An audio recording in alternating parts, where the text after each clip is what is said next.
Game 2 between the Pacers and Bulls from the Madhouse.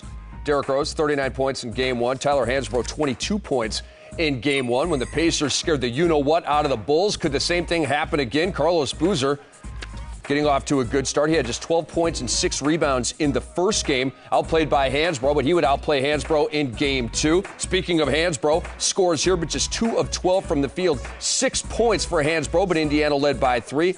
Josh McRoberts with the miss, but A.J. Price is there with the jumper. Indiana led by 8. And then it's Steve Smith talking about Derrick Rose. Well, you can see him get into the paint. Unbelievable. Lost the basketball, but his strength, his athleticism, gathers it and scores it.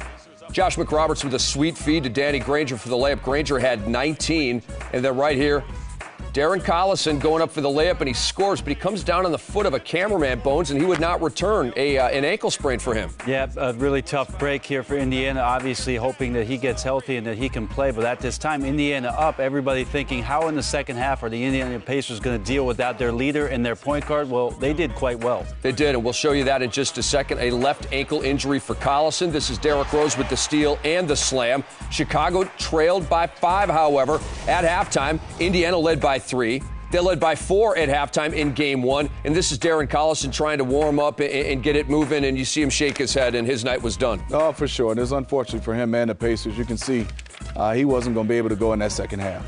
Derrick Rose now up to Luol Deng, and Deng bobbles it and then finishes. Ties the game at 49. Now, Bones, Derrick Rose 0 of 9 from 3 in Game 1, 2 of 5 from 3 here in Game 2. Well, at some point, you know he's going to get it going. He's there at home. He's going to keep shooting that 3. He is not lost for confidence. Speaking of threes, Derrick Rose to Keith Bogans, and Bogans knocks it down. Only field goal of the game for him. He had Chicago up by 5. Danny Granger here with one of 13 Indiana steals. They get it back to Granger for the dunk. That's just good basketball right there. Sharing the basketball on a 2-on-1, made the correct play to get an easy dunk. TJ Ford, Bones, from how long? Nah, he didn't make that. Yes, he did. 65 feet, TJ Ford. It was awesome. Bones said 65 feet. We checked the play-by-play. The play-by-play said 65 feet. Nice call by you. Ties the game at 67 going to the fourth quarter, but TJ Ford's not done. He gets the fourth quarter started with a jump shot, and Indiana takes the lead. You got to love it. A veteran not playing much the entire season. In this playoffs, his number is called, and he answers the bell. Speaking of numbers called, Derrick Rose, the floater plus the foul. You got to love it. This is so talented. You know, they put bigger defenders on him. It didn't matter. He still scores the basketball because he's strong, he's athletic, and he has an array of moves down there in the post. Risky pass, Bones.